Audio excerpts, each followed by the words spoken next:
Good afternoon, everybody, to a very special edition of the 13th Dimension here on a Sunday afternoon, Sunday morning for John here.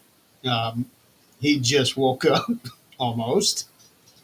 And originally, this was going to be a pre record to air on Friday night, and it was kind of a last minute decision to air this live because Friday is Valentine's Day, and I don't think anybody would want to be watching paranormal shows on Valentine's Day. What do you think, John?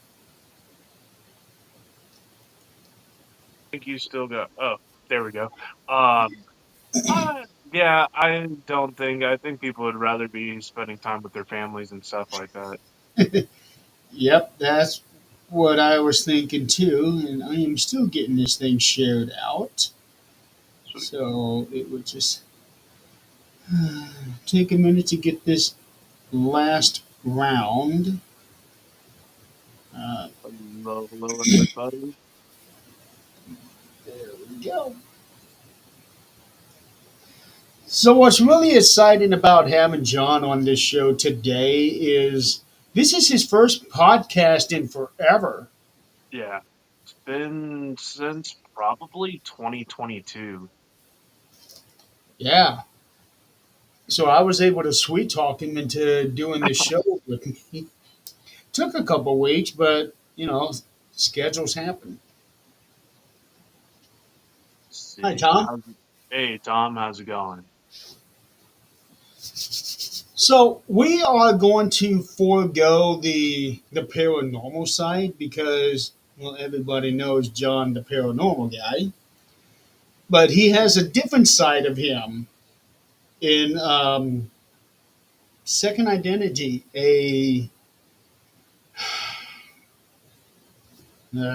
I can't think of the other words.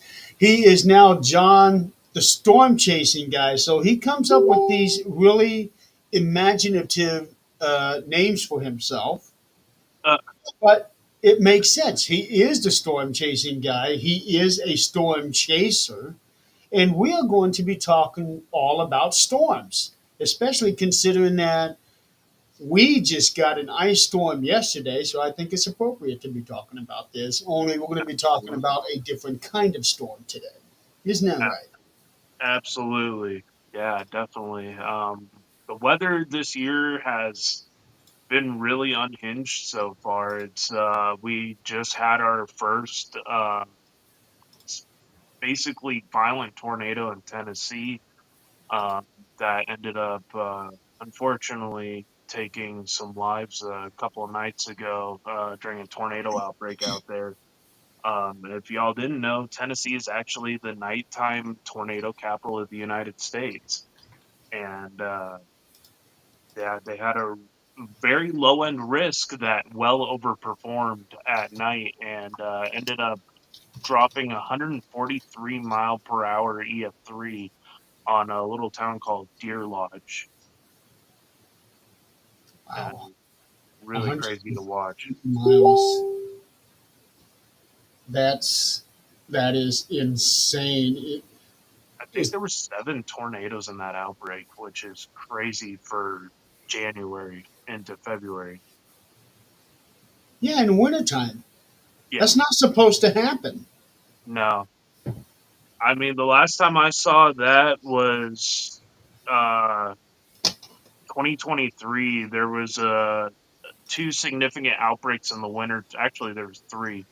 I was chasing them. It was January 2nd, 2023, where that one dropped four tornadoes in Oklahoma, and at one time there was actually twins on the ground at night near Lake Eufaula, and that was crazy.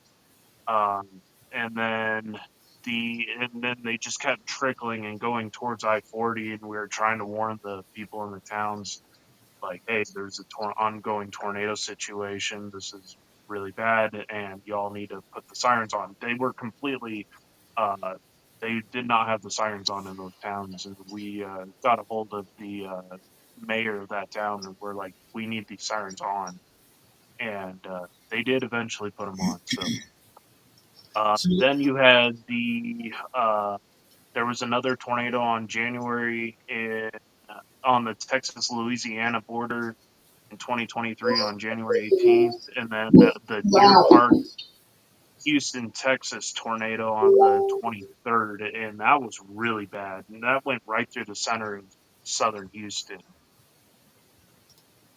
So that so was a EF3, and that one did a lot of damage. when you give these warnings to the towns and tell them that they need to turn the sirens on, do they do they heed your warning? Do they listen to you and do it, or do you get some kickback Actually, on I that? kind of had the mayor didn't believe that they were like skeptical on what we were saying. I was like, man, there's an ongoing tornado warning to the south, and I was like, do I have? He's like, do you have evidence that there's a tornado coming to town? I was like, dude, we were just right next to the tornado. Like, I don't know how to tell you.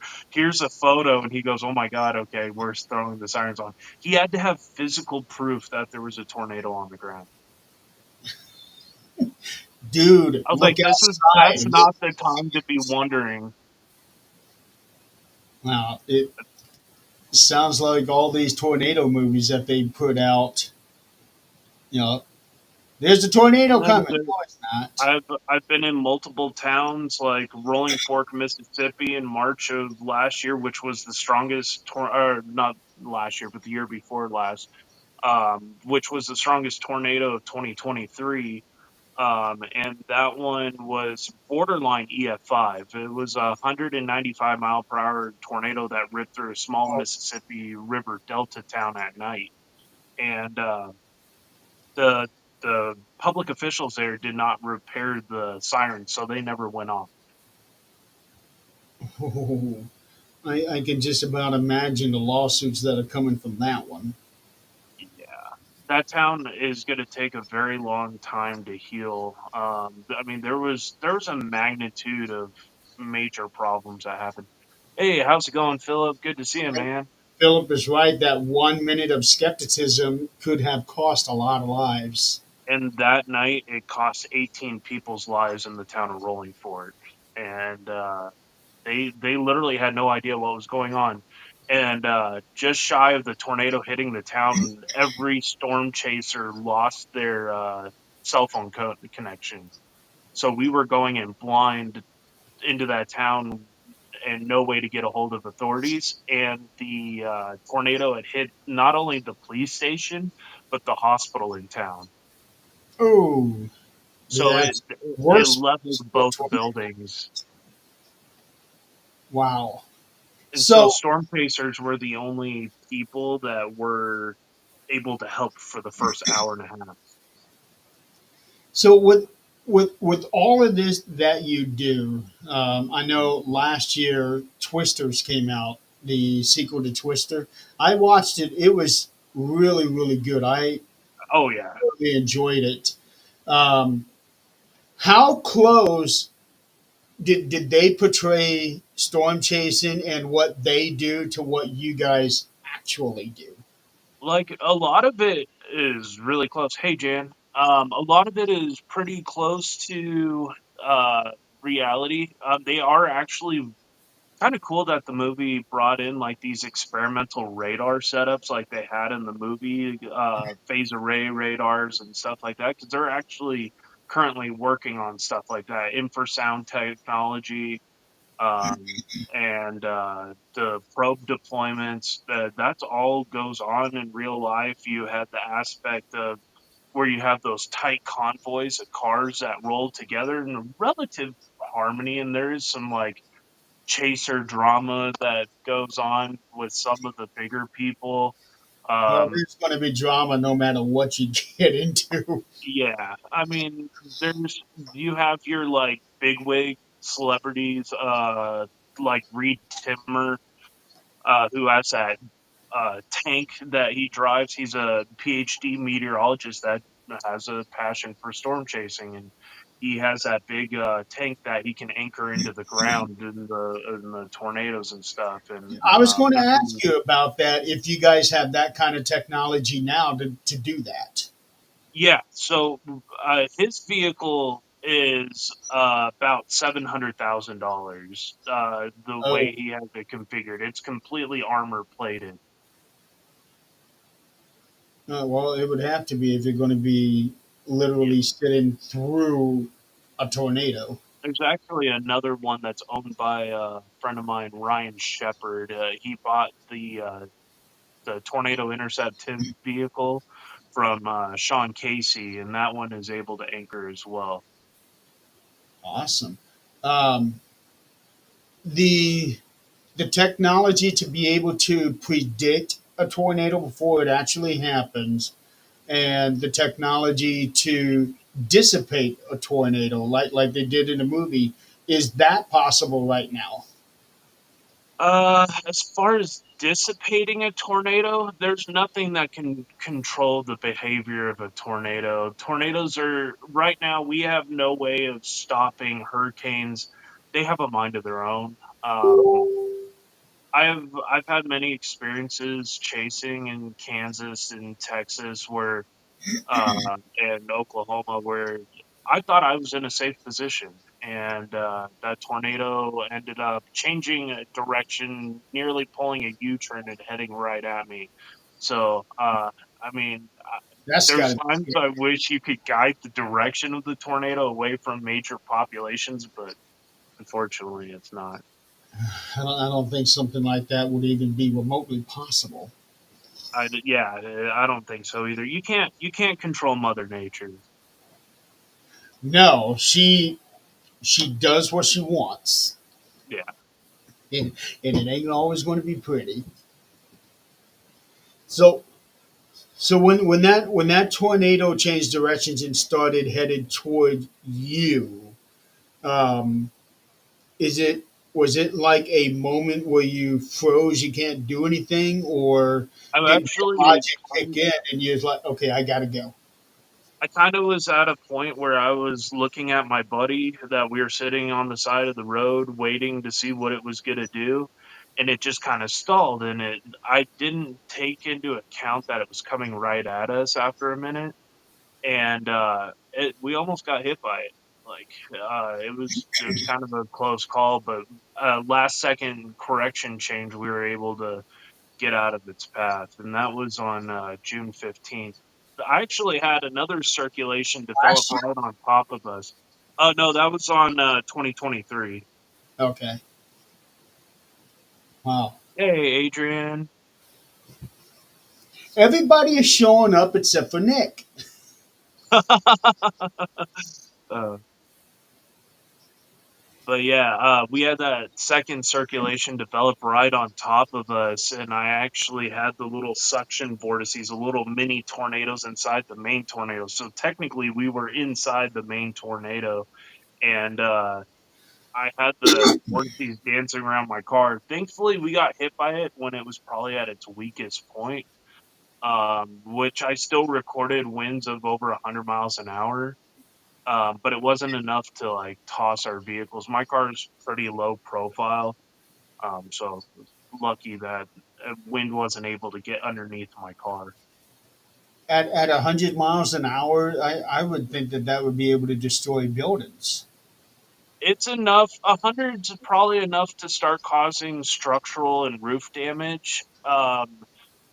In order to like start collapsing buildings and tossing cars, I think it's like with an SUV, it might be able to overthrow an SUV at like 110. But I think for like to toss it like a reasonable distance, you need those winds up like 150 to 160 miles an hour. At 150 miles an hour, what category is that? Uh, that would be a EF3. Okay, and five is the It'd highest be it can about go. 135 to 165 mile per hour winds in Okay, that group. Is EF5 the highest, or have they created new classes? So yeah, the EF5 is going to be winds in excess of 201 miles per hour So with that's NASCAR stuff right there. yeah. Those type of winds haven't been recorded since Moore, Oklahoma 2013. Which I saw the damage a couple hours after that one hit when I was younger. And that damage was insane. So what is the most destructive one that you have seen so far? Um, Most definitely Rolling Fork, Mississippi, on March 24th, 2023. That one had 195 mile per hour. It was actually Doppler indicated at 225. Had there been buildings strong enough to if there was buildings that were strong enough to be rated EF5, it probably would have been rated at EF5. There was just the building quality wasn't as great. Okay, probably never expected in a million years that a tornado would hit them. Yeah, actually, that's in 1971. That town nearly got missed by an EF4 and an EF5 in the same day. Um, But we two got separate tornadoes. two separate tornadoes out of one outbreak. Wow, hitting us. Gee, And they missed town. Both of them missed town by about 10 to 15 miles. That's not that's not a lot considering. No, Uh, Even at 10 to 15 miles, can you still feel the effects of the wind from that tornado? yeah, I was sitting about a mile south of town, kind of just patiently waiting to see what was going to happen. And the RFD, the rear flank downdraft winds coming outside of the back end of the supercell, we were getting hit with 80 to 90 mile an hour winds at that distance. It was probably the most apocalyptic lightning storm I've ever seen, too. And I've seen some great lightning storms in my day, especially in Nebraska. Yeah. I mean, Um, you had lightning hitting the ground about every second. It yeah, was it was that was nuts. pretty close. That was pretty close to that. I was actually afraid because I was driving Nebraska. I think I was going to Reno for my annual bowling tournament, and I was going through Nebraska, which is seems like it's the flattest state in all of the mainland, which I like. I Yeah, hate driving through the mountains, yeah, um, and it was lightning. It was so pretty too. All of this lightning every which direction, but it had me worried that, oh shit, am I going to see a tornado right. because of how bad it was? Never happened, but I had that in the back of my mind. Um, Yeah. The other big hazard too, like tornadoes like to not show themselves, so they'll throw baseball-sized hail at you. I would say I'm more scared of the extremely large hail surrounding those storms than I am actually I mean, tornadoes obviously have their level of scariness to them. But the hail freaks me out way worse. I've had my windshield blown out a couple of times, and it's just not a oh, fun experience. it's not very often that I do come across hail. Um, I do know they hurt. Oh yeah, When when I was a teenager, I was playing golf with my dad, and all of a sudden, out of nowhere, we had this hailstorm. No tornado, none of that. We just had hail, yeah. and we went to go seek shelter under this hut. And right before I got underneath, I got smacked in the cheek by a Oof, piece of. Yeah, that hurt a little bit. jeez. when I was filming the derecho, I'm sure living in Illinois, you're familiar with those big windstorms out there. We had one in Oklahoma. It was the first time I had ever chased a derecho on February 26th of 2023. And this derecho had a little something extra in it. Had all these embedded circulations in them, and they dropped like 18 tornadoes. And we were inside the derecho, and we had the tornado, which missed us by a quarter mile. We were able to see what was happening and saw the tornado coming at us. We were able to drop south at the last moment. It completely rain wrapped until it got right next to us. Um, and this thing had like a quarter mile to a half mile wide debris ball on it on radar, and it was really freaky because that storm was coming at us at 80 miles an hour. Wow. Um, I have seen aerial photographs after tornadoes, and you can just see that path it goes through. It's like it just ripped up the grass and everything. oh yeah, you'll get if it's strong enough, they'll scour the ground and they'll actually pull the grass and dirt out of the ground and leave nothing but a scar. It's, yeah, it's Just horrible. like in the original Twister movie, it will throw cows around. Oh yeah, yeah. There's actually footage from I think it's 2018. There was Reed Timber was on a storm in Wyoming that had a tornado on the ground, and it was sucking up cows. Wow. Did Adrian or Jan ever tell you about the tornado that they went through a couple of years ago? Uh-uh. It was I want to say it was after the blow up, and Gotcha. or it might have been right before. It was right there in that area.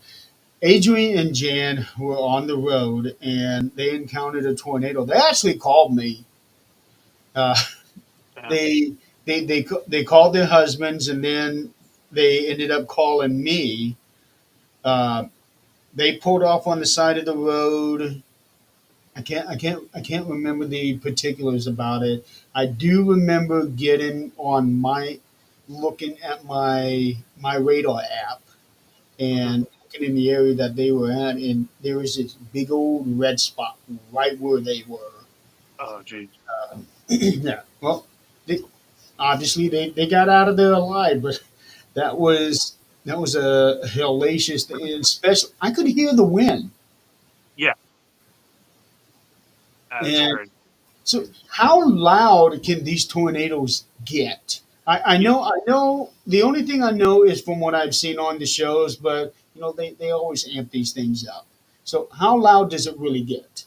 Um, there's some really good footage of the 1999 Moore, Oklahoma tornado, which was also an EF5, and that town has gotten hit by what 52 tornadoes since 1950. Uh, Shit, Actually, more than that. I think it's like in 56 now. town. 'Cause you had two hit more last year. Um, but the you can you with rolling fork, at least in my perspective, we could hear it from a mile away. You could hear that low kind of roar that thing. It's almost like it sounds like a waterfall. Okay, But up close, I didn't want to push getting close to that tornado. That thing was incredibly violent. wow. I had some friends that were close, and they said you could hear the roar was almost deafening. So, what got you into this? I've just had a fascination with the weather since I was a little kid, and just kind of hopping in between living in Texas, growing up, and then living in California. I was always interested in like disasters, wildfires, earthquakes, tornadoes. Like what really got me into the storm chasing thing is kind of like saw the documentary in 2007 about a tornado that hit a small town in Kansas called Greensburg, and that town was 1.1 miles wide, and the tornado was 1.3 miles wide. it leveled 98% of that town.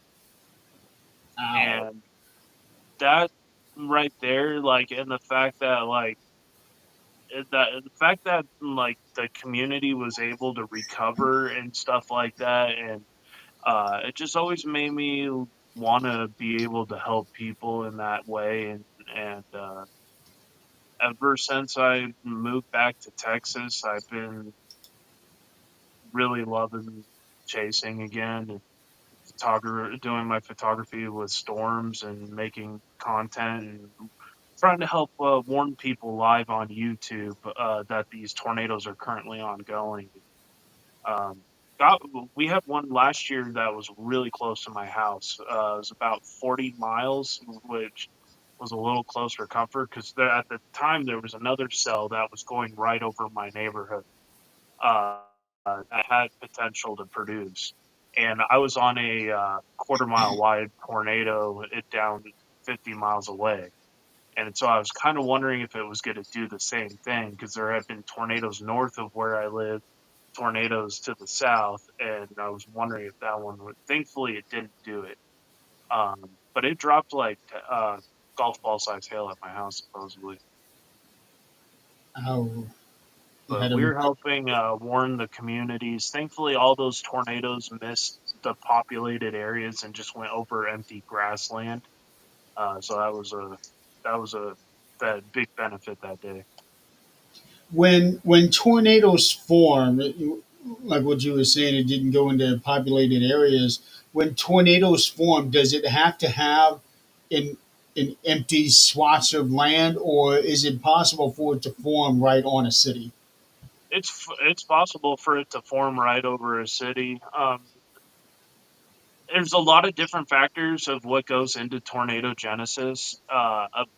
Topography actually has a lot to do with it, I think, or I'm pretty sure. At least where I live, like the upsloping and downsloping, because we have such a big elevation change here in the Texas Panhandle, coming when that streamline vorticity rolls off of the Rocky Mountains.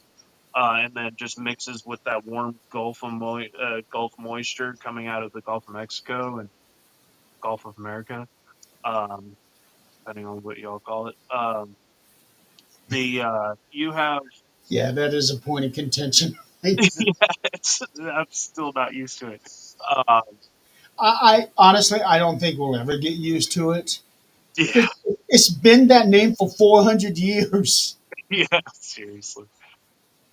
But yeah, so you have Gulf moisture mixing with the cold air coming down from Canada, and you have uh, your streamline vorticity that rolls off of the Rockies. You get there's four major factors, but I almost want to say some areas have a fifth factor, and that's your orographic lift off of the topography. And so you get the winds that kind of upslope and downslope through the land, through the elevation changes and the different rock formations and stuff like that. And that will actually enhance the amount of vorticity at the ground level. And all you need is that lifting mechanism, whether that's the diurnal heating coming from the sun or a cold front or something along those lines that ends up getting to lift that streamline vorticity to the ground. And I'm working with a couple of different science projects on documenting those type of storms. Um, being a storm chaser, do you work with a team or are you a soloist in this? So I do a lot by myself, but I have a lot of so I am part of a storm chase team called Tornado Tacklers, based out of the United States. Um, and it's a group. I think we're 15 people, mostly Oklahoma, Kansas, um, Texas, and I'm trying to think. I think we have somebody in Colorado, somebody in Tennessee. But yeah, we kind of but I collab with a lot of other storm chase teams as well. Is Is this something that somebody would be able to make a living off of?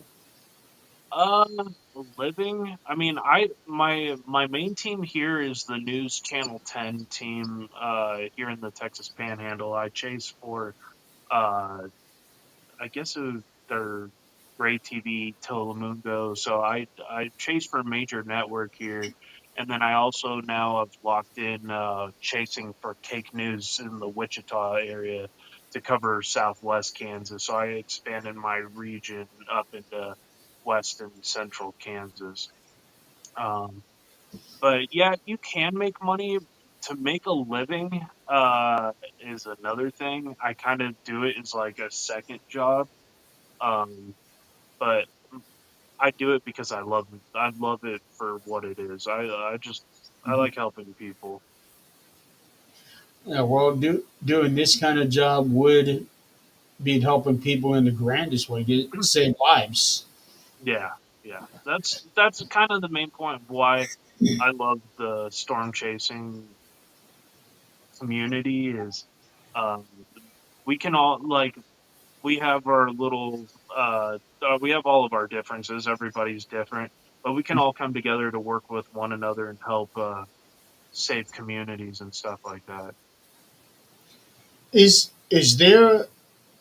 I know that you said that your team covers like several different states, but is it like a national organization, or is there a national Yeah, organization so there governing there body? is a couple of national teams. Team Dominator, which is run by Reed Timmer, who owns the Dominator 3. He's got a national storm chase team, and they cover anywhere all over the United States.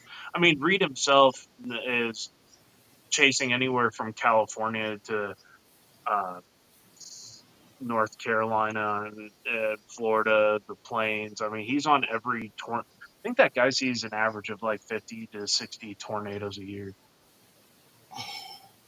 He's a machine. Can't imagine. But yeah, he's a full-time chaser. Like he chases for a living. Okay, I remember, what was it, last year or the year before that?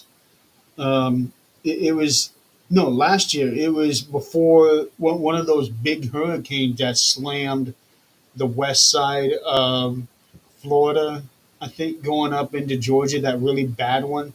They were reporting tornadoes right before that hit. And I remember the first thing in my mind is I had no idea that Florida would be able to produce tornadoes. Yeah, that was I was watching that hurricane come towards Florida, and the outer bands were actually producing like borderline violent tornadoes over and over again. I think there was like 100 tornadoes that rolled through central and southern Florida. I was sitting there, I'm like, man, I picked a bad time not to chase this one.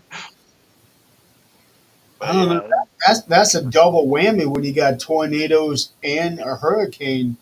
Um, I I don't know if it was this particular one, but I want to say there was also a report of a like a fire tornado or a fire spout.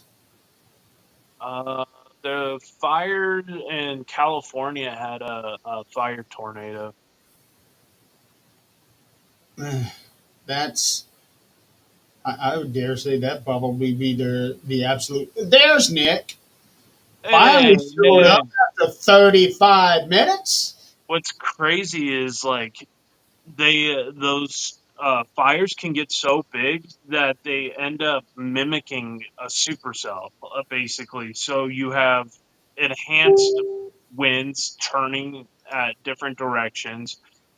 You also have your lifting mechanism from the intense heat, and then you get uh, these smoke billows that build 20, 30, 40,000 feet, depending on how strong the winds are.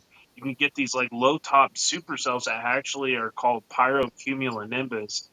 And inside, through that updraft and the turning of the winds and the updraft, you'll get fire tornadoes, which is crazy. Man, I got I'm going to admit I would never do what you did. There's no way. You call me chicken shit if you want to. I don't care. I am not going to go willingly near a tornado. Y'all 'Cause get I some don't good. want to get swung in the air. Y'all Five get some years ago. crazy tornadoes in Illinois.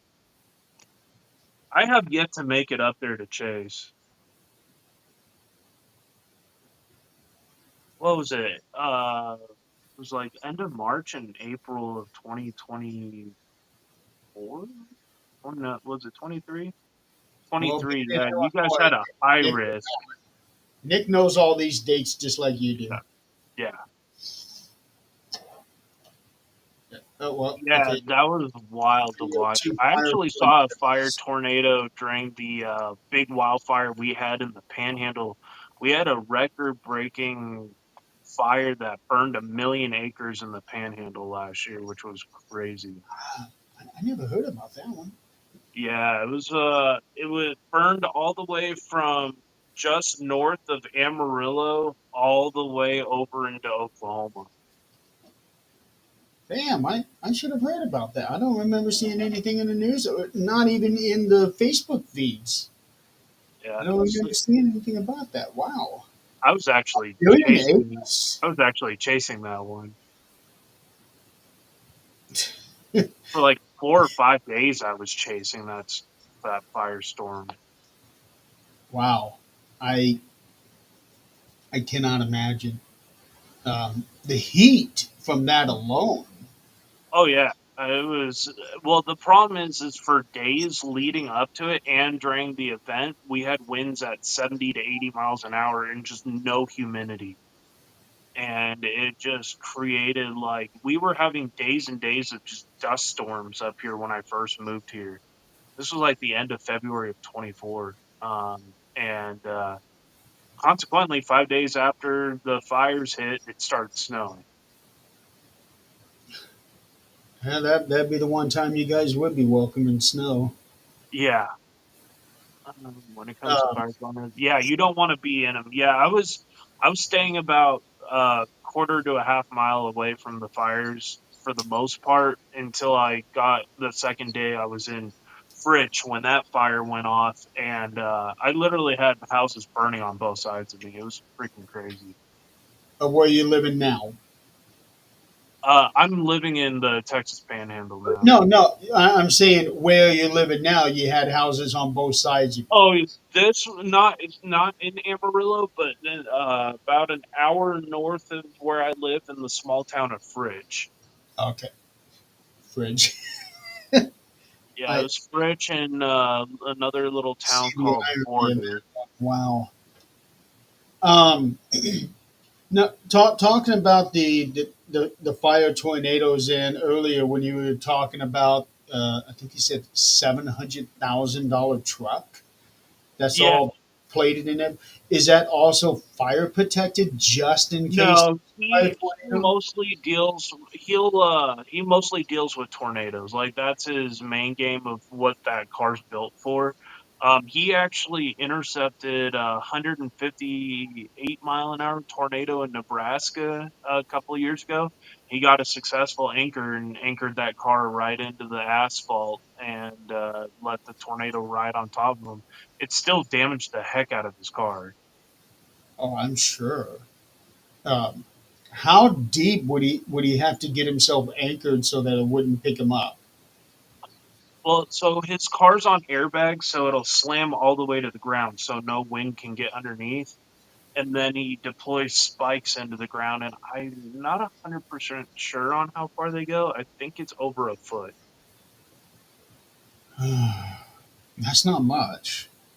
Yeah, I don't know, man. I would have been shitting a brick if I was in that car. I don't.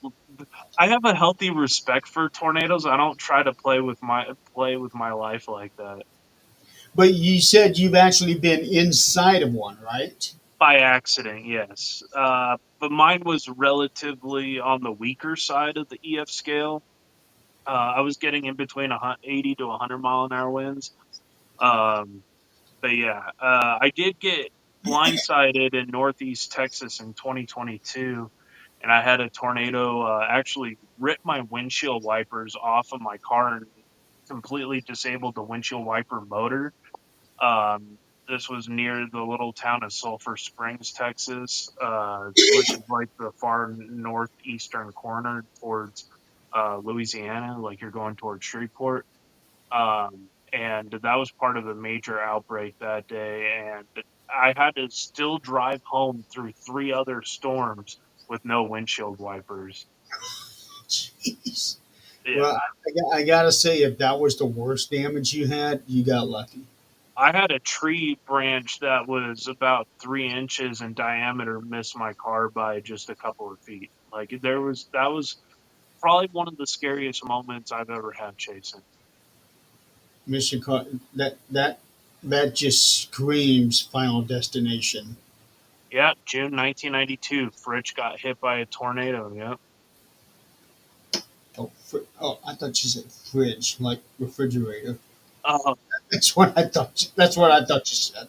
yeah, they had an EF4 hit in that town. Yeah, that town is probably one of the least lucky towns in the Texas Panhandle I between mean, the wildfires and the tornadoes. Because they had a tornado last year up in Fridge. It was I weak. would be moving out of that town. Is that the one that get hit? Uh, Like so the most tornado-prone towns that have been hit regularly by violent tornadoes is Moore, Oklahoma, in the South Oklahoma City metro. They've been hit 55, 56 times in the past 60 years. and they don't think to pick up the town and just go somewhere else. You would think all of those central Oklahoma towns have been smashed hard, like by a violent tornado. It's like part of me goes, man, I don't know if I'd ever move there, but Oklahoma's a beautiful state. Like I see why people return. The communities there are amazing too. Well, they would have to be because they gotta support each other going through all of these tornadoes. Yeah. Wow. Are you familiar with the Palm Sunday outbreak in 1965? Yes. Loosely, that one happened in what was it, Illinois and Iowa, right? And it also hit in Indiana too. The reason that I know this one really well is because it's literally just 45 minutes from where I live, Oh and wow. it destroyed a bowling center during that time. And one of my good friends, he and his father bowled in that center before this outbreak, and they did a tournament and they won the tournament together. Destroyed the bowling alley. Then they had to rebuild, and he had told me a number of times that I would look at that bowling center and say that is not where my dad and I won the tournament. And Wow. I get that. So because that was a huge. I don't want to Oh, say Nick did a final count of parts of Oklahoma City have been hit 96 times since 1890. wow. Yeah, I I can't even, mean Norman's another town on the I-35 corridor that's been hit multiple times really bad where University of Oklahoma is and the home of the National Weather Service as well as the National Severe Storms Lab. They're like that town is like the most weather oriented town in the country. is there any place on earth that has never experienced a tornado? Um, it's a really good question. I know in the United States, everywhere is pretty much seen. I don't think there's been a state that hasn't had a tornado. Uh, I Including know Hawaii? Hawaii's had land spout or water spouts that have rolled on land. I think they've had tornadoes before in Hawaii. I would have to look up the tornado archive. I don't know if Nick, I am tornado. actually looking at that picture right now, where he's talking about the twin tornado. That brings another question. Do twin tornadoes, do they actually merge like they showed in Twisters? Can they Um, actually merge together to make one big massive one? I've never seen that happen. Usually, twin tornadoes form out of. Usually, when you get twins, it's usually a process in the tornado genesis where one mesocyclone, or yeah, one mesocyclone is kind of falling apart, and the new because there's still so much energy left in the atmosphere that second mesocyclone will develop, and you'll get twins on the ground at the same time. It's basically a recycling process. I have never heard of twins merging and becoming one big tornado. I think that was really fabricated for the movie aspect of it. It's pretty cool in that movie, I gotta say. But so I just wondered if like I said, they amp these things up in the movie, so it makes me wonder which ones are actually real, which ones are not. Well, see, Pilger did the recycling process in 2004 in Nebraska, or 2014, and that tornado, there was actually twin EF4s on the ground that had winds well in excess of 200 miles an hour. Wow. Um, and there was another case of it, the Hessen twins in Kansas, uh, back in 1995. That was an incredibly violent year. Um, but these systems, you would have the one tornado cycle out, and the as the storm cycled out, that tornado ended up revolving around like a satellite around the new tornado. And I'm sure it could have Oh, enhanced the shear locally and made it more damaging. that would be a sight to see. I would have, I A would die to tornado see. orbiting another tornado. That happens a lot with very strong to violent tornadoes. You'll often have satellites that develop in and around. That's why you got to be on your six watching what's going on behind you in those situations. Because you can have tornadoes that pop away from the main vortex that'll orbit the main tornado. I had Um, I had no ideas. Ladies and gentlemen, I am getting an education here today.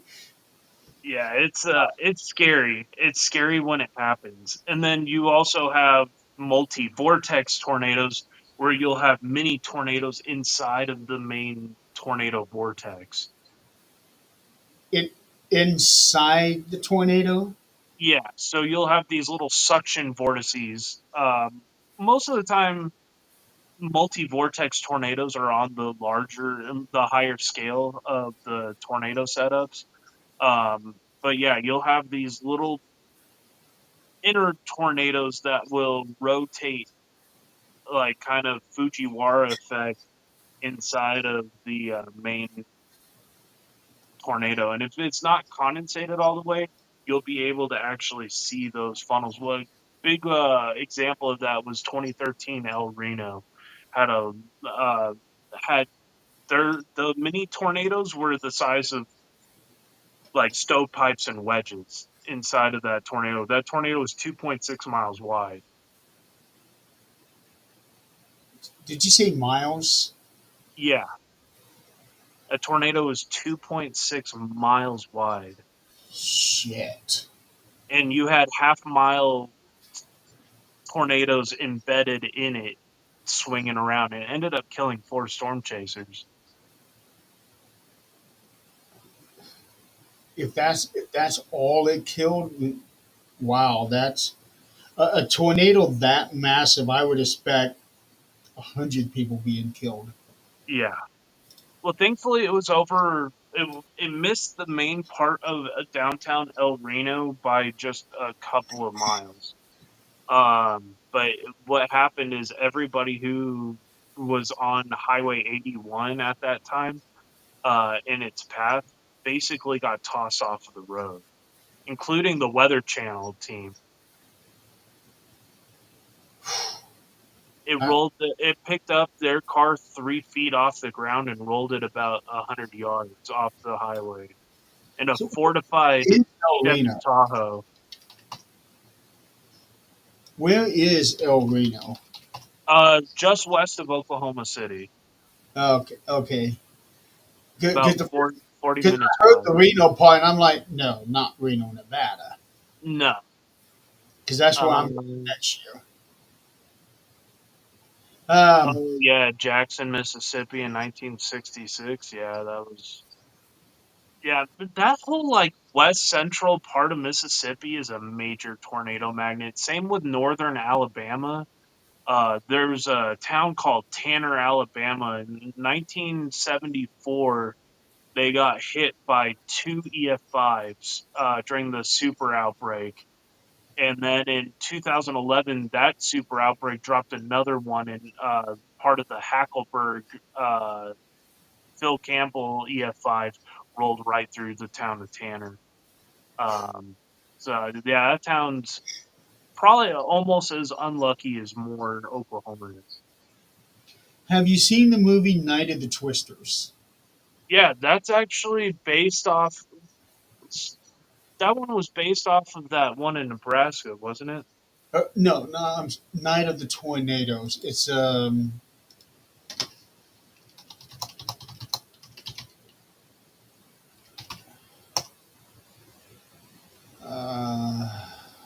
Because they made one that was based off of the Lubbock 1980 or 1970 tornado.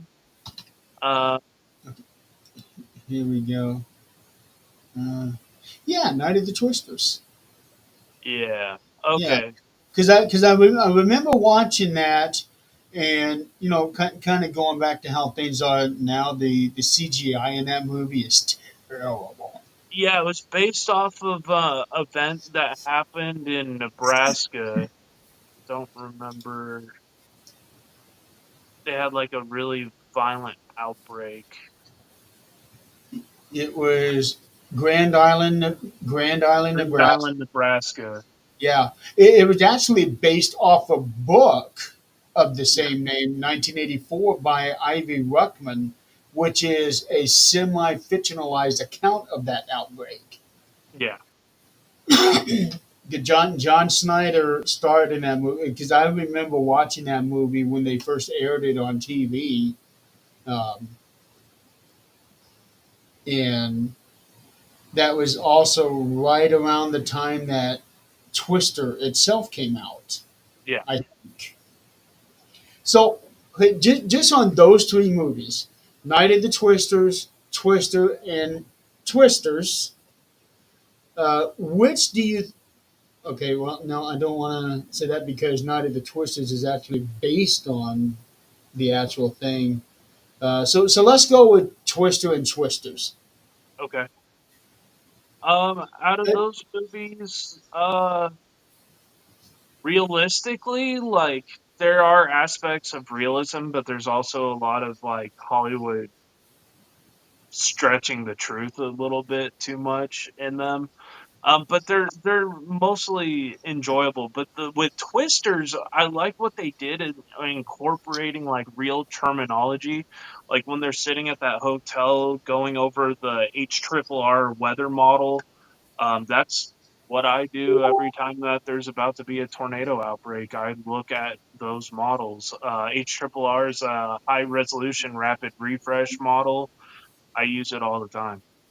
Okay, so would it be fair to say that Twisters is the closest to getting it right?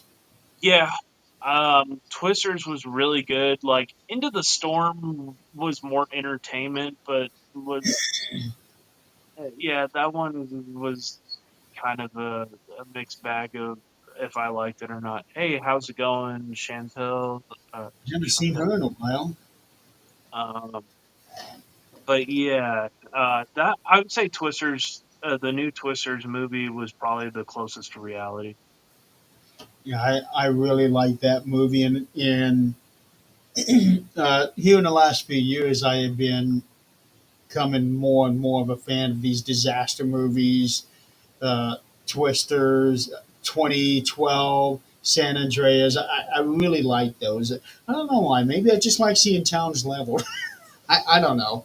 Um, but the special effects that they put in these movies are awesome. Yeah, yeah. They look The real. it blows my mind how far we've come in these movies, and I'm like, wow, that looks pretty legit, actually. Yeah. Like, this is kind of shocking. I I, like I, how they showed how the unpredictability of like getting close to tornadoes and how fast that they can switch direction on you at the last second. That happens more times than you could imagine. yeah. Well, yeah. You found out firsthand on that one. Oh, I've had that happen multiple times. It was just one time I was not paying attention to my surroundings. I had a little lapse in judgment because I was talking to another chaser buddy of mine on the side of the road, and it all of a sudden I saw the whole thing just starting to descend on top of us, and I was like, "Yeah, we got to go, or we're gonna get killed." With all of that, you've sent me a whole bunch of pictures, Sweet. um, Okay. and I would like for you to describe. Uh, let's see. Let's start with this one.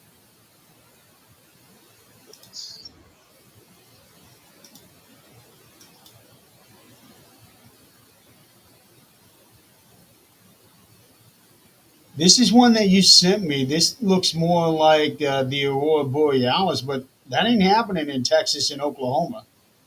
So that was on October 10th of last year. That was actually filmed in the Texas Panhandle. Were you able to see this with your own eye, or did you have to use special? 100%. Yeah, you could see it. The auroras actually became overhead at that point. Wow. I had never seen anything like that in Texas. Like, I was absolutely mind blown. I would have been too because that's something I've always wanted to see a borealis, and to be able to see something like that in person is like a dream. But I never would have imagined it would be where you're at.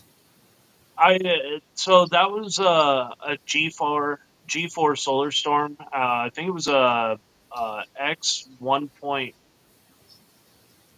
or it was darn near a G5, like your peak solar storm where you could see it all the way to Mexico. And in fact, people saw it in the Bahamas. Uh, and that was a photo that I grabbed. So I actually have an app that I can now use where it shows where the city lights are not. And so I use that to drive about 2 hours north of where I live, just north of Dalehart, Texas, and there was zero light pollution, and I was just in absolute awe. It does look like there are some city lights, but Those were actually vehicle lights. they are. Yeah. Oh, I would not have There's guessed. actually there was like one house a mile within a mile of that location. Okay. Wow. It's open grasslands there. And being out there in this area, be able to see all these stars, that's just picture perfect, really. Oh yeah, that was actually captured off of my GoPro. Nice. It almost looks like something is forming right here. Yeah, that was awesome. Yeah, we had this like giant green band of solar lights go right over the top of me, and I was just like blown away. Wow. That's amazing. It really is. Okay, let's see if this works. Okay, I guess not. Hello, everybody. Yeah. Well, I was hoping to have something to where I could be able to go from one picture to the next. Okay, let me see here. Can I? Okay, yeah, I can go back and forth. Oh, Okay. okay. So So where are that we shot at? that shot is a supercell that I took in Turkey, Texas. So that's about an hour and change from my house. Uh, that was on May 1st of last year. That one ended up producing four tornadoes. Wow. Because I can see, unless it's just simply the distance, but this one here looks like it's about ready to dip down, unless that is just the far Yeah, there was itself. a big wall cloud on that storm that was rotating pretty strongly. Now, what about this one here? So that is going to be your inflow tail. That's going to be drawing winds into the storm. It's a main component of um, pulling in unstable, moist air into the other parts of the storm and keep it going for hours and hours and hours.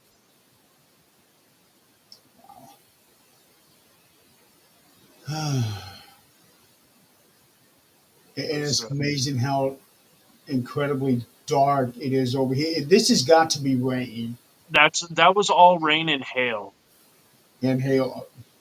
Wow. So that would be technically your forward flank, or that would be your rear. Oh, no, that'd be the forward flank of the storm. So that would be where a majority. That's what they call the core, where you have a majority of your high winds and your large damaging hail. That was actually dropping 3.5 inch hail at that time. And it looks like you have an authority figure right here Yeah, overlooking everything. yeah, that was a beautiful storm. Okay, let's see. No, not. Why is Oh, that here? I was like, back to paranormal, huh? Yeah, that's actually a case I'm working on. Well, will be working on it. Somebody had sent it to me. Okay, I guess we're just gonna have to do it this way.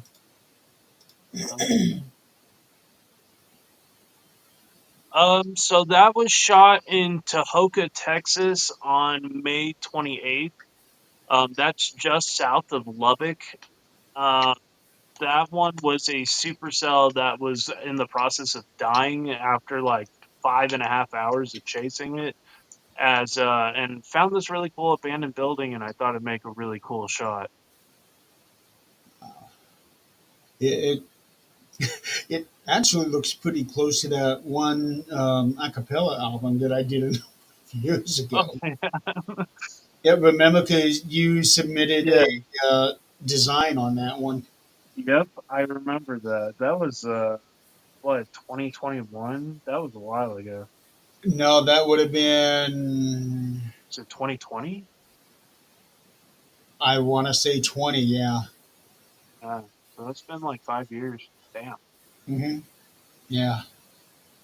Because it was a choice between the one that you made and the one that this other guy made, and I'm thinking, oh, this both were so good. It was so hard to pick. Well, Okay, you so guys want to see something? I do, before we conclude this live stream today, I can show you all my storm chase vehicle as well. okay, yeah, do that before I bring up the next picture. Let's see if I can bring this up here.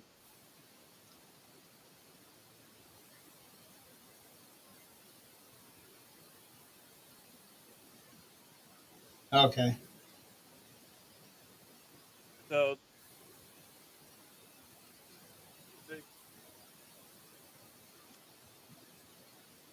I can't hear you,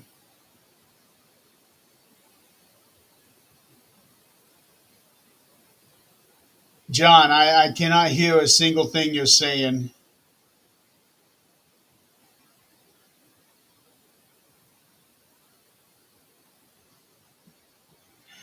Well, folks, it looks like he can't hear anything that I'm saying. I will so ask. Hello?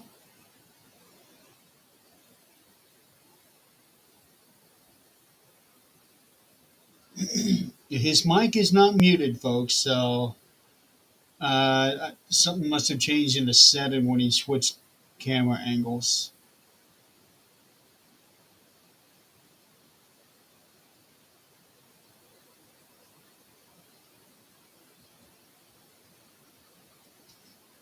or he will disappear.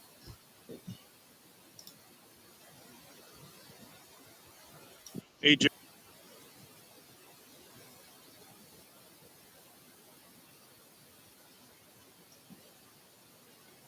John, I don't know what's going on, but it's not working very well. Hey, can't hear you.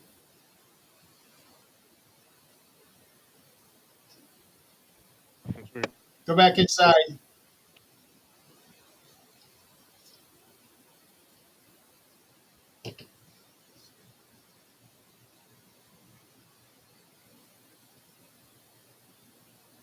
Can you hear me?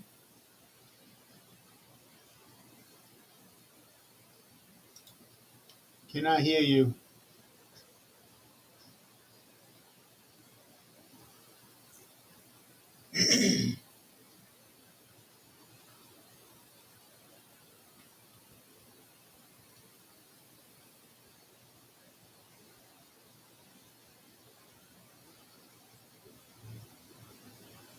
Nope. hey, can you hear me? Can hear you now. Okay, cool. I don't know what happened. Yeah, Really weird. the whole time you were showing the car, I couldn't hear you say anything. That's so weird. Um, but yeah, so Unit 2, this is my fully functional storm chase vehicle. There we go. Um, I've got 360 cameras. This is a 2017 Honda Civic, and me and my buddy developed this rack to fit cameras.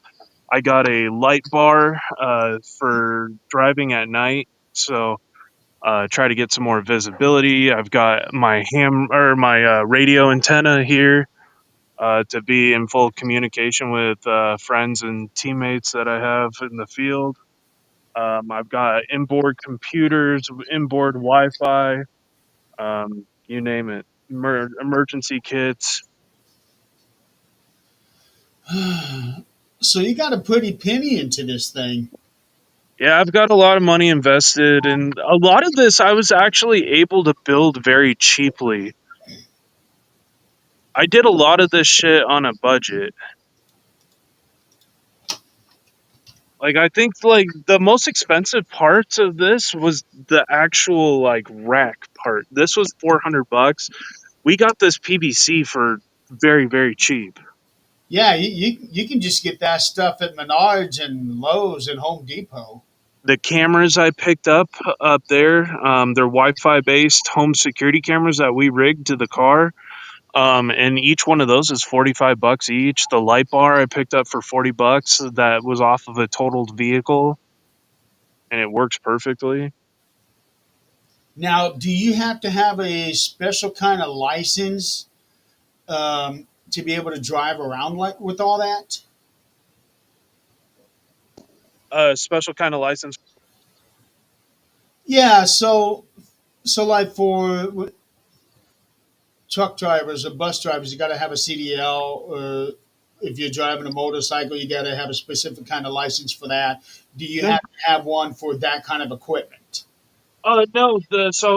I'm perfectly fine here because I'm media to run emergency lights and stuff on a Class C license. But I have certifications that allow me to do what I need to do. Okay. I have a CERT certification for search and rescue, so that allows me to have emergency lights and stuff, and I can uh, help respond to disasters if needed. Awesome. Awesome. Okay, let's bring up the next picture.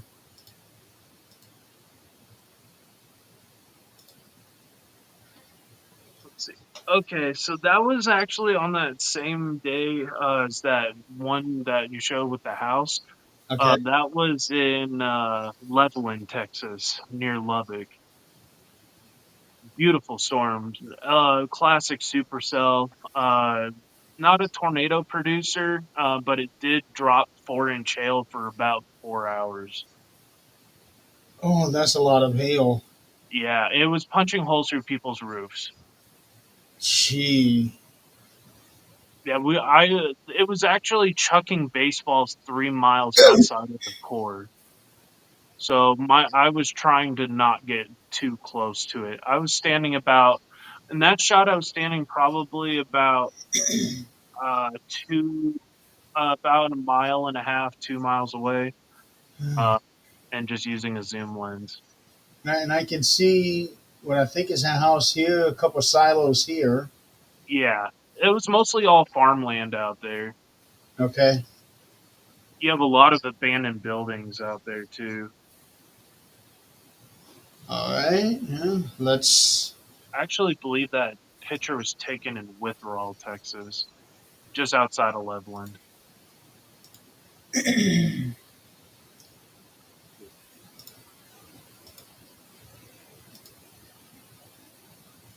Okay, so that was that other supercell shot, that one near Turkey, Texas. This was the tornado that was generated from that. Uh, This looks like a like an eel yeah, or a snake. You got the eyes. You got the wicked shaped mouth. Yeah, it looks like it's getting ready to come down and gobble something. it And was it looks like fairly weak. a mountain in Um, the you distance. could see it picking up dust underneath. Nothing really came of that tornado. It it looked impressive for a second, and then it just died out. Okay. Wow. We actually had tornadoes on both sides of us. There was a storm that had merged with the main one, and both of them were producing. And so I think it got choked off by the other storm as it began to merge. But those storms were stationary and ended up dropping 9 inches of rain on the town of Turkey that day. 9 inches of rain. That is a O- lot of water. Over half a foot. It caused a flash flood emergency. Oh, I believe that. Wow. Yeah. So it is possible for storms to cancel each other out. It can, yeah. Sometimes you can get there's you either get a constructive cell merger, where the storm absorbs and actually makes the storm stronger, or you get a destructive cell merger where it actually they kind of cancel each other out. Wow. Okay, let's see. We got two more here. I think it has a lot to do with like how and where in that main storm it impacts as it merges, is how it can. There's a lot that goes into it, but yeah, it can either do really bad things or it can kill that storm completely. So that one was Silverton, Texas, June 2nd last year. That was 60 miles from my house. That distance. Oh no, no, I was a half mile from it. Okay, I was going to say if that's 16 miles away from where. No, but at that time, that storm was about 60 miles from my house. Wow. I'm really curious about this little notch right here. What is that? Um, it's a good question because at the time there had been twin tornadoes and I had shot it, but I think that's more of a. I mean, that could be absorbing the old mesocyclone at that time. I'm Well, it not does look entirely like sure. two different things because this here is just solid black, and Yeah. and you can see where it's merging. Yeah, so you had two mesocyclones rotating at the same time. There had been one tornado that had just lifted prior to this one, right as this one was on the ground. Uh, actually condensating, there was another tornado that was lifting, and I think it absorbed it. And that tornado was pretty strong. It just luckily hit nothing. It was rated at EF1. It looks like it's. Oh no, this oil. I'm guessing this is one of those oil wells. Yeah, there that whole area is like oil, really small little oil fields. So so would I be correct to say that this is going in this direction and this is all of the stuff that it kicked up? So that tornado was actually going left to right. It was Going going this way. due east, yeah, and so that dust was being thrown in front of it. So on the left, you'll have something called RFD. On the back side of the hook, they're the circulating winds that go around the tornado, and that those forward flank winds were helping to generate a lot of that loose dust.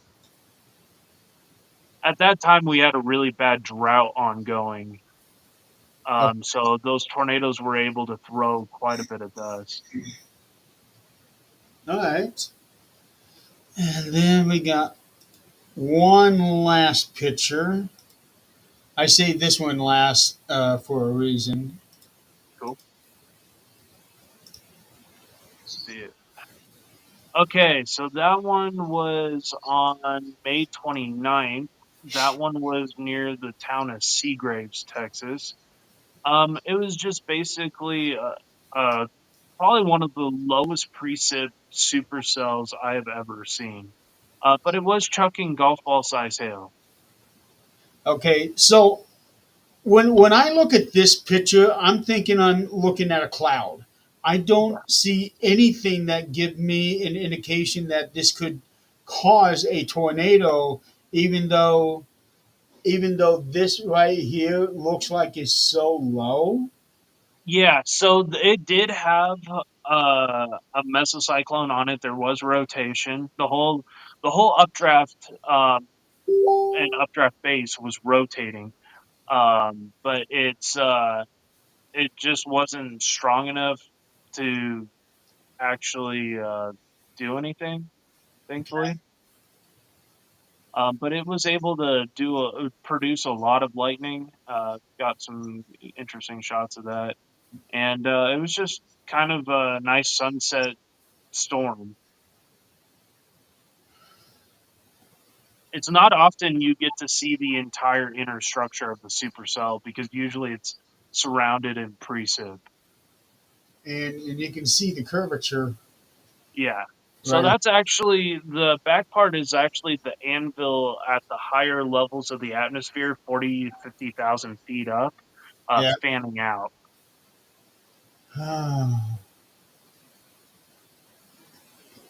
This isn't like a cropped out picture from another picture. Is it like you were you No, able to get a much that was just shot off of my cell phone. okay? Man, because I would love to see the entirety of this whole thing. Yeah.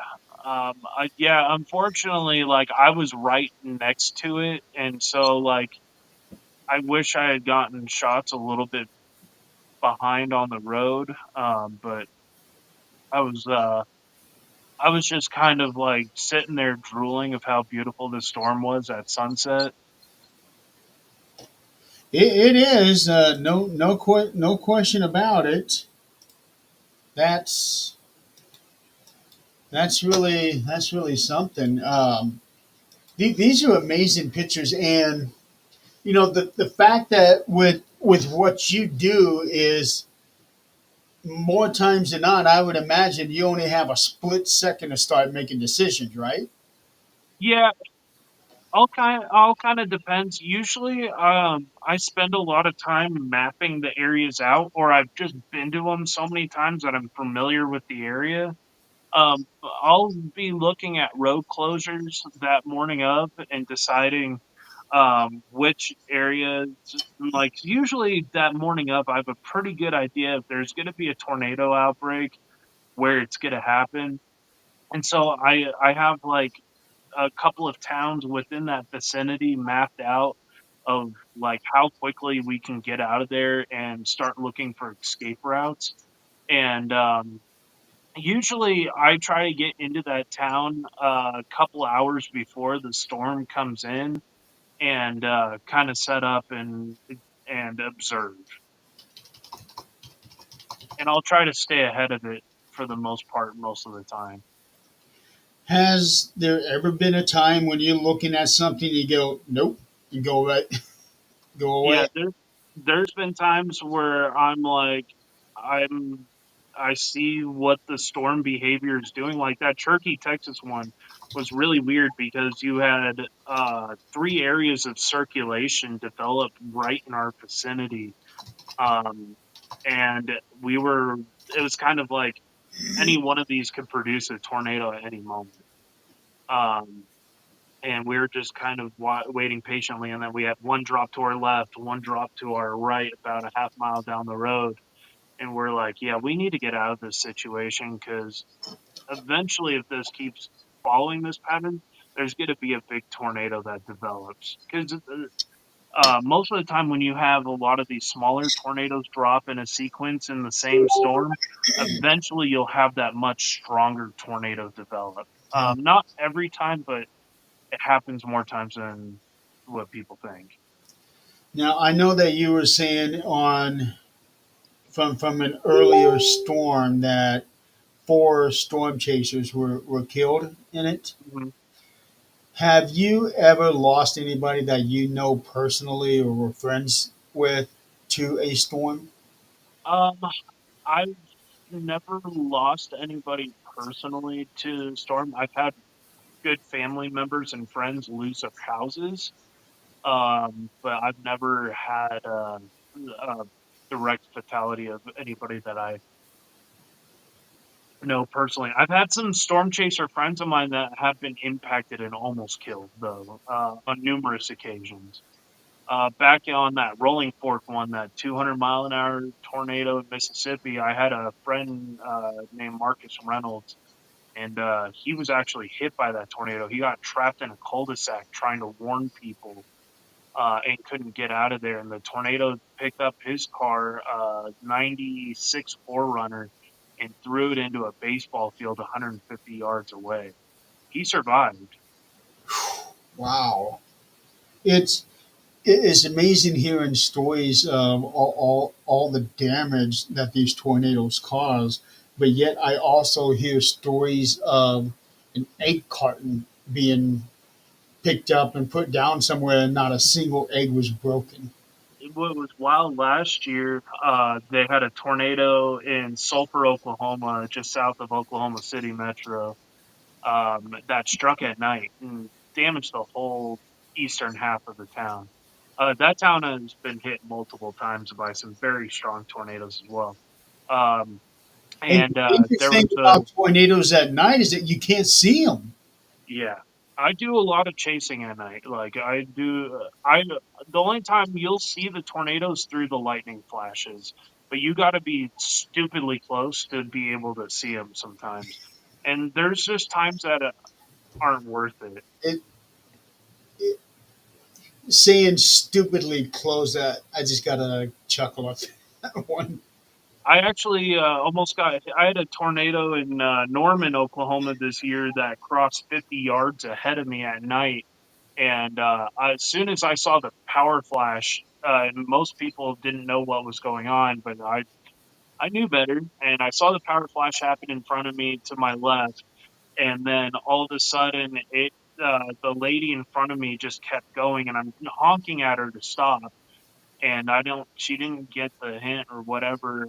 She was just freaking out. And the tornado ended up hitting her, blowing her windows out, and I had to go make sure she was okay. That was on April 27th of last year. Was she okay? Yeah, she had a couple of cuts on her face and stuff. Her house was later impacted by another tornado in Ardmore, Oklahoma that night that almost flattened their house. Wow. But luckily, her family was okay.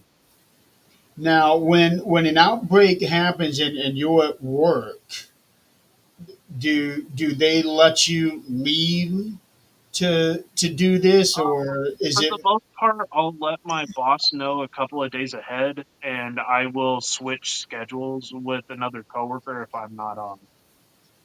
I also go more closer to part-time, usually when I do the storm chase season.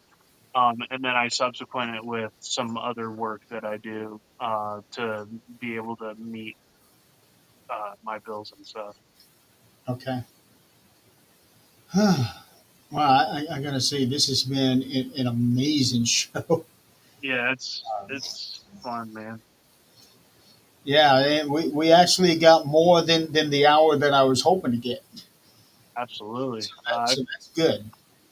I thought for sure we lost you when I you was started. kind of worried about that too. I was really hoping that uh, that didn't happen, and thankfully it didn't. Yeah, well, you did disappear for like 5 seconds. Oh, jeez. Yeah, you did disappear. You were off the show, and then you came right back. Um, so I will wrap this up with one final question. On your car, it says, "In Dorothy we trust." And that's a nod to the Twisters movie. Is it? Yeah, because I actually named my car Dorothy Unit 2, which was one of the unit pods for the probes that they deployed in the original movie. It's Uh, also kind of a Wizard of Oz tornado. It all ties I into the never even movie thought about Twisters. that one. Yeah, Yeah, because I actually have a decal of Dorothy and Toto on the car. I didn't even notice that. Yeah, I saw in Dorothy We Trust, and then above the door, I think it said like Dorothy number two, something like that. yeah, Dorothy Unit 2. In the original 90s Twister movie, they had these giant pods that were on the back of their trucks as they were racing towards tornadoes. And they were Dorothy Unit 1 and Dorothy Unit 2. And my other buddy has a Civic like mine, but his is red and he's Dorothy Unit 1. Wow, that's awesome. Yeah, That's really awesome. Well, John, I got to say this has been an amazing show. Thank you so much for being on. You gave me and the audience a real education on this stuff. A lot of I did not know. absolutely. Well, I'll definitely be sharing some more Storm Chase content with y'all this season. And make sure to check me out live on YouTube at the Storm Chasing Guy. I'll be chasing all season long. I've got a couple of chases on there for the blizzards that we got here in the Texas Panhandle last month and out in New Mexico in November. So yeah, definitely check it out, and we're gonna get on some more storms. Okay, I'm Hi, looking. everybody. My name is Joe. Okay, I just subscribed to you from Sweet. the Things Network page, Oh yeah, and appreciate it. I am also going to put the link to your YouTube page in the comments where it's going to show up 9 different times. Awesome. Yeah, it's kind of fun seeing it jump up that way. So So I've done so like go subscribe to him, ladies and gentlemen. Check him out. absolutely. Thank y'all for having me. I appreciate it, and can't wait to see you guys this storm season. And Nick, I'm sure I'll be talking to you very shortly. Oh, I guarantee you. I got to um, get Nick on a chase. I'm sure he would love that. Oh yeah, I know he would love that. yeah. He would be geeking out big time. He would be geeking out, but he would also be doing. I don't know if you've seen that picture that Tom and Nichols put up of him on the roller coaster and the way that his face looks. He he would have that look on it. Heck yeah. Okay. Well, thank you so much, John. Ladies and gentlemen, this is going to be the first. This is the first of three shows I'm doing today, so I'm going to be tired. Um, I hear you. stay tuned. In a couple of hours, I'll be doing the March on Wrestling with Donald. Don't know exactly what time, but it's going to be within a couple hours. I need to go do something first after Yeah. this show, and then I Yes, Nick, will. I would love to do a show with you talking about the tri-state tornado. Nick, have him on Nick Files. Yeah, that'd be cool. I'm down. All right, ladies and gentlemen, thank you so much for playing along. This has been a great show. John, again, thank you so much. And let's not make it another 3 years before you get on to this show. Okay? No, I've done doing that. Well, I'll definitely be a guest on your show more often for sure. Yeah, we'll get you on Supernatural Talk sometime. Okay, cool. But it's just a matter of your work schedule because the way that you have told me, it seems like your work schedule is a little wonky. Oh, it's not just a little wonky. It's like foo bar. I know exactly how that is. It's never a consistent schedule, no matter how hard I try. I thought I was finally making a change at that place until the last 2 weeks, and we had four people quit back to back to back, and I was just like, Oh, wonderful.